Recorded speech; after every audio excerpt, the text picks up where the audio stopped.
Bueno, buenas noches a todos los estudiantes de enfermería. Vamos a continuar con el desarrollo de otro tema, otros temas de farmacología.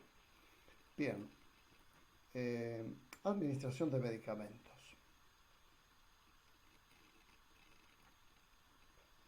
Dice aquí, ¿no?, que la administración de medicamentos es una tarea que realiza el profesional de enfermería bajo una indicación médica.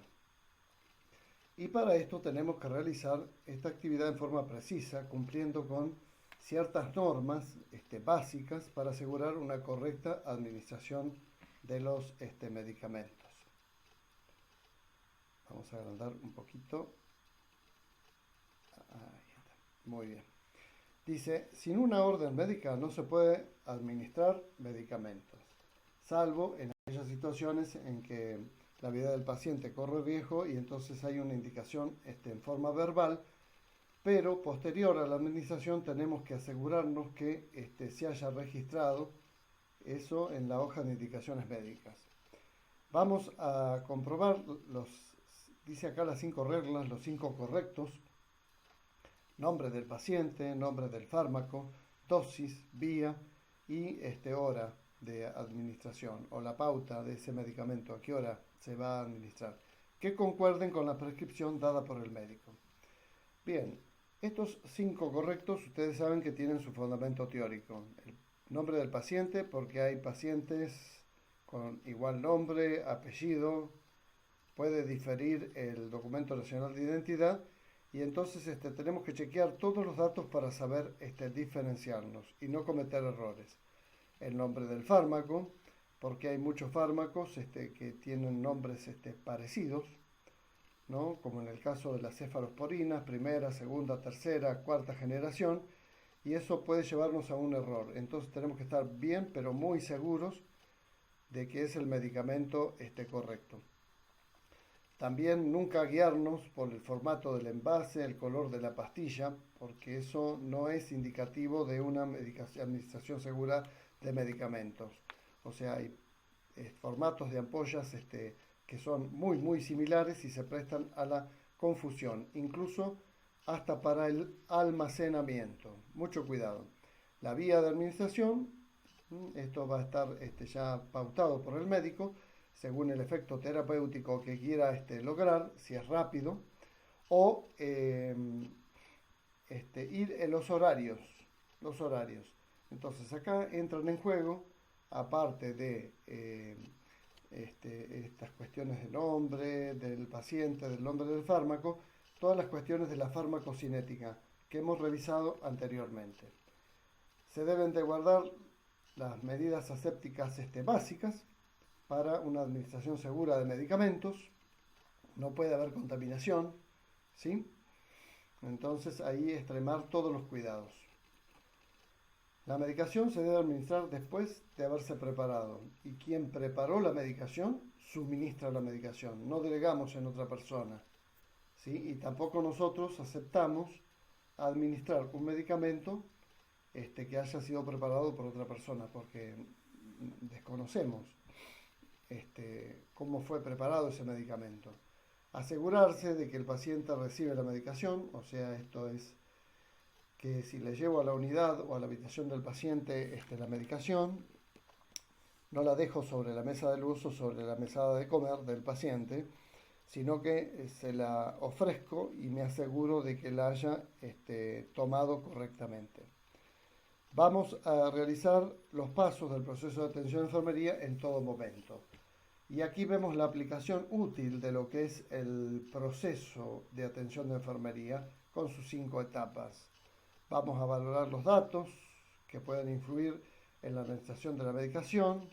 Vamos a detectar problemas y plantearlos en forma de diagnóstico de enfermería. Vamos a determinar objetivos acordes a esos diagnósticos de enfermería. Y vamos a evaluar la administración del medicamento, o sea, qué efecto causó en el paciente. Además, el personal de enfermería tiene que conocer, o sea, la acción del fármaco, qué efecto terapéutico tiene. Tiene que conocer sus formas correctas de administración las dosis de seguridad, la efectividad de ese medicamento, los efectos adversos o las respuestas adversas, o sea, del fármaco. No podemos presentarnos en la unidad del paciente sin saber qué tipo de medicamento le estamos administrando. Debemos de saber todo y saber responder correctamente cuando el paciente nos pregunte. ¿Cómo evacuar estas dudas? Tenemos una fuente de información muy importante que se llama Vademecum. Entonces, con el Vademecum podemos hacer las consultas acerca de las dosis, efectos terapéuticos, efectos adversos, bueno, todo podemos consultarlo antes de administrar el medicamento.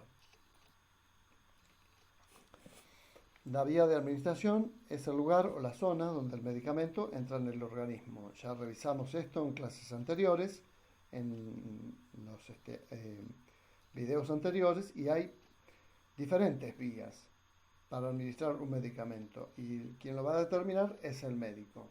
Pero nosotros como enfermeros podemos sugerir, de acuerdo a la evolución del paciente, el cambio de una vía a otra. Entonces le informamos al médico y le solicitamos que haga un cambio del medicamento, un cambio de la vía, un cambio de la prescripción, ¿sí? Por ejemplo, tenemos un medicamento que no tiene accesos venosos periféricos, entonces tendremos que buscar otras alternativas y ahí se nos indicará. Otros aspectos a evaluar son factores como situación física y mental del paciente. Acá dice usuario, pero usamos paciente, cliente, la bibliografía tiene esa terminología, la edad del paciente, los efectos esperados y las propiedades físico-químicas del fármaco. Vía enteral. Los fármacos administrados por vía enteral discurren por el tracto gastrointestinal hasta alcanzar el torrente sanguíneo y eliminarse. O sea, cuando hablamos de enteral, entonces todo está relacionado a lo gastrointestinal. Durante el proceso de atención de enfermería vamos a valorar contraindicaciones, antecedentes, conocimientos del paciente, correcta colocación de la sonda nasogástrica, si requiere el paciente, o sea, si la tiene indicada, por ejemplo, ¿sí?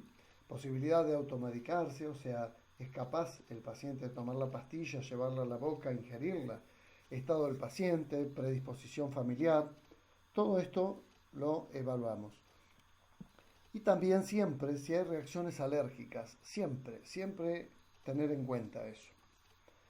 Diagnósticos para la vía enteral, los más habituales pueden ser como por ejemplo deterioro de la deglución, mantenimiento inefectivo de la salud, incumplimiento del tratamiento, no cumple el tratamiento que ha sido indicado por el médico, déficit del autocuidado, deterioro de la movilidad física, dolor agudo y dolor crónico, ¿sí?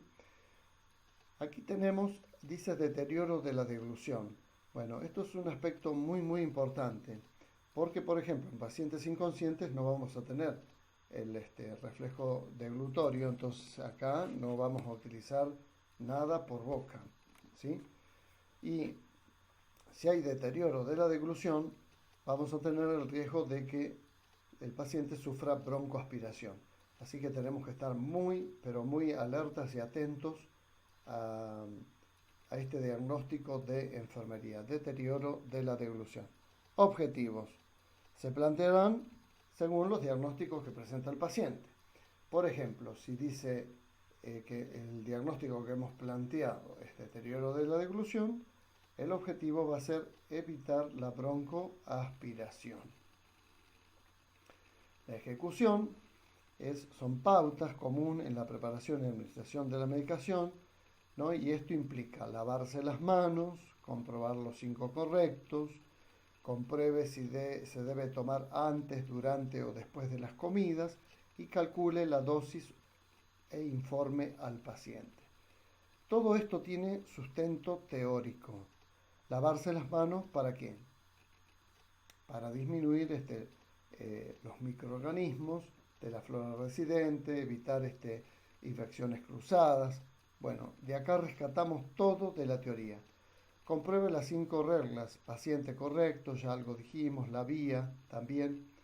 Compruebe si el medicamento tiene que ir acompañado de la comida, durante la comida o después de la comida, porque esto puede afectar a la absorción del medicamento, que vimos en farmacocinética. La absorción puede estar alterada por estos alimentos que ha ingerido. Calcular la dosis e informar al paciente. Todos estos aspectos para revisar. Preparamos la medicación vía oral. Entonces acá tenemos los aspectos a tener en cuenta. Depositar el medicamento en un recipiente sin tocarlo.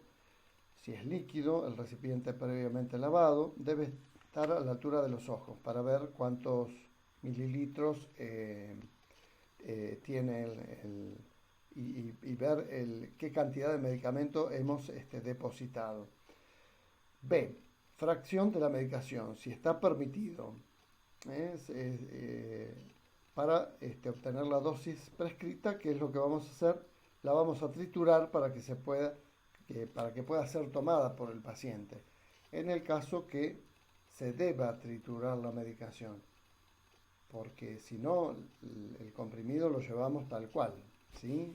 Hasta la habitación del paciente y se lo ofrecemos. Dice, si el paciente tiene colocada una sonda nasogástrica, ahí es donde vamos a triturar y diluir la medicación.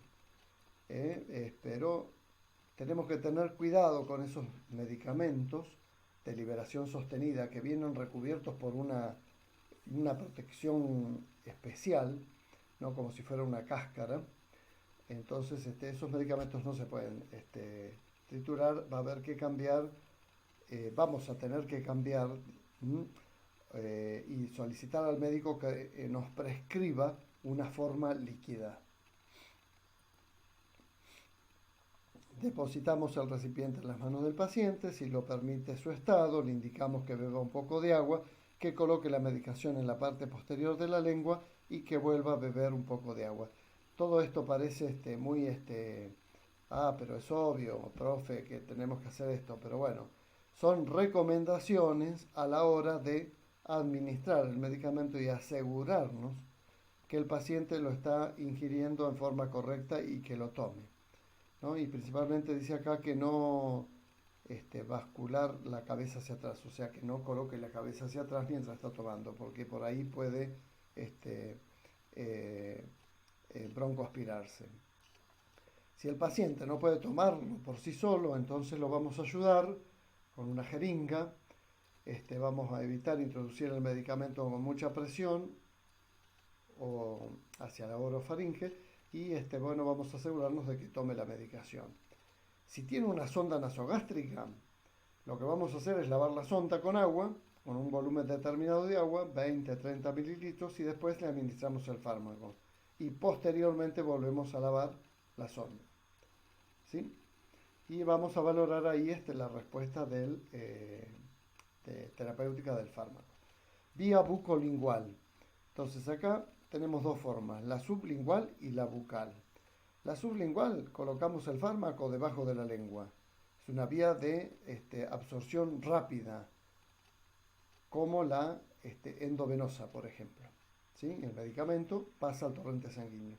Y sublingual se coloca el comprimido en la encía, y no, la parte bucal, no se coloca el comprimido entre la encía y la mejilla, y lo puede movilizar para su mejor dilución. Es cuando se le pide, no trague el medicamento, disuélvalo en la boca, ¿no? Está así prescripto. Y entonces ahí evaluamos después la respuesta del paciente al medicamento. Vía rectal. Preparación de la medicación.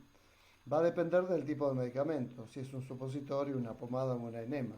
Si es un supositorio, tenemos que conservarlo sólido, en forma sólida. Para esto utilizamos la heladera o bajo un chorro de agua fría antes de extraerlo del envoltorio para que esté consistente. Podemos utilizar pomadas o enema Entonces acá vamos a recubrir el lubricante hidrosoluble del aplicador, del pico aplicador, ¿sí? De pomadas, por ejemplo, para el tratamiento de las hemorroides, enemas, para evacuar los bolos fecales, ¿sí? Administración de la medicación. Para la vía rectal vamos a colocar al paciente en esta posición que todos ustedes ya conocen, que es un decúbito lateral izquierdo, posición de Sims. Vamos a separar las nalgas, le vamos a pedir que respire hondo y vamos a introducir el supositorio o el aplicador del enema, el pico del enema, y vamos a inyectar el fármaco indicado. Y posteriormente vamos a evaluar los resultados, si evacuó o no el intestino y las características de la materia fecal. Eso vamos a hacer una valoración cuando abordemos eliminación. Vía parenteral implica todo lo que es administración directa al sistema circulatorio. En este caso vamos a tener todo lo que es intramuscular, endovenoso, ¿no? Pasa directo al torrente sanguíneo. Entonces aquí vamos a valorar las contraindicaciones, posibles efectos secundarios, la zona donde practicaremos la punción, que esté libre de manchas, dureza, que no haya flebitis, y los conocimientos del paciente sobre la medicación. Diagnóstico de enfermería para la vía enteral. El paciente puede sentir ansiedad, temor, dolor, riesgo al deterioro de la integridad cutánea, riesgo de lección, riesgo de infección. Objetivo. Se plantearán de acuerdo a los diagnósticos que presente el paciente. Si presenta ansiedad, el objetivo ¿cuál va a ser? Disminuir la ansiedad del paciente para que comprenda el tratamiento, por ejemplo. Ejecutamos la preparación de la medicación y la administramos administramos, o sea, la medicación. Vía parenteral. ¿Cómo vamos a preparar? Bueno, todo procedimiento, o sea, de ejecución, comienza con el lavado de manos y su fundamento teórico, que es evitar la contaminación, ¿sí? Ponerse guantes para protegernos porque vamos a trabajar con fluidos corporales, en este caso sangre, posiblemente. Comprobar los 5 correctos y calcular la dosis prescripta. Todo esto tiene su fundamento teórico que ya hemos chequeado anteriormente. Vamos a cargar la medicación con una aguja distinta a la que se va a utilizar para inyectar. Bueno, esto es lo que dice la teoría, es lo real, lo correcto, pero también tenemos que ver las realidades de los centros de salud donde vamos a trabajar. Y es posiblemente que no tengamos aguja para una carga y para un inyectable. De estar el recurso material, lo hacemos correctamente.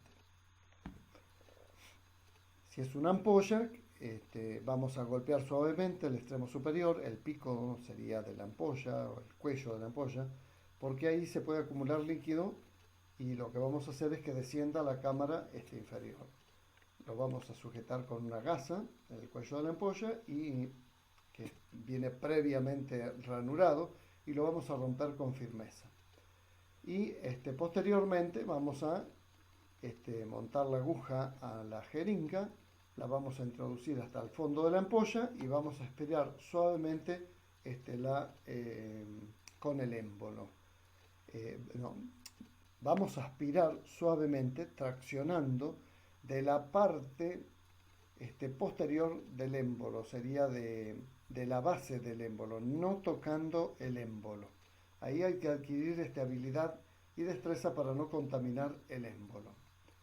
Si es un vial simple, vamos a limpiar el sello de goma con un antiséptico, una torunda, antiséptico, alcohol y hacemos la asepsia.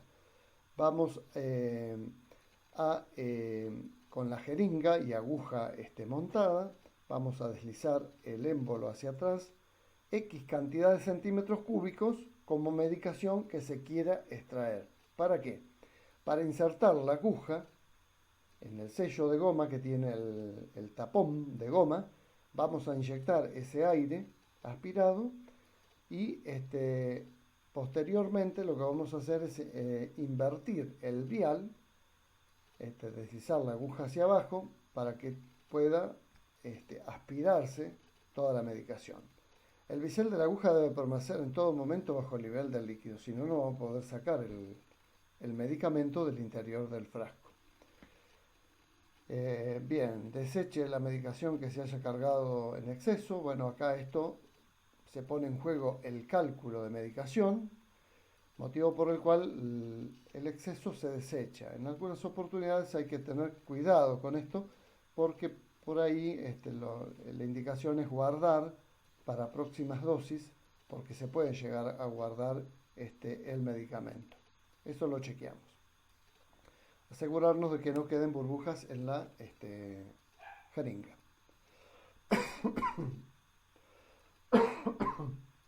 Bien, vía parenteral, continuación. No agite enérgicamente la medicación, lo que tiene que hacer es frotarla entre las manos al frasco o calentarlo bajo un chorro de agua caliente, por ejemplo en la pileta. Esto va a facilitar la dilución del medicamento. Dice, vamos a desechar el material utilizado en un contenedor especial y cambiamos la aguja según la zona donde se vaya a practicar la inyección. ¿Sí? Bueno, acá sí, miren, supongamos que tenemos material, entonces cargamos con una aguja endovenosa y la inyectable es intramuscular. Bueno, vamos a, en este caso, utilizar una aguja endovenosa y podemos utilizar una aguja intramuscular después, o en su defecto, si no, haremos todo con una sola aguja intramuscular. Bien, continuamos. Vía parenteral. ¿Cómo vamos a administrar? Bueno, siguiendo estos pasos. Lavado de manos, colocación de guantes, comprobar los 5 correctos e informar al paciente. Bueno, aquí faltaría, o sea, sabemos que vamos a administrar algo que tiene que estar prescripto en una hoja de indicación médica. Por favor, siempre en todo el procedimiento se lavan las manos, comprueba la prescripción médica, se lavan las manos, colocan los guantes, comprueban los correctos e informan al paciente. Localizan la zona de punción, van a desinfectar la piel, o sea, con un antiséptico en forma espiralada o por arrastre, pasando una vez sobre la zona. Y sugiere acá no utilizar colorantes, desinfectantes coloreados.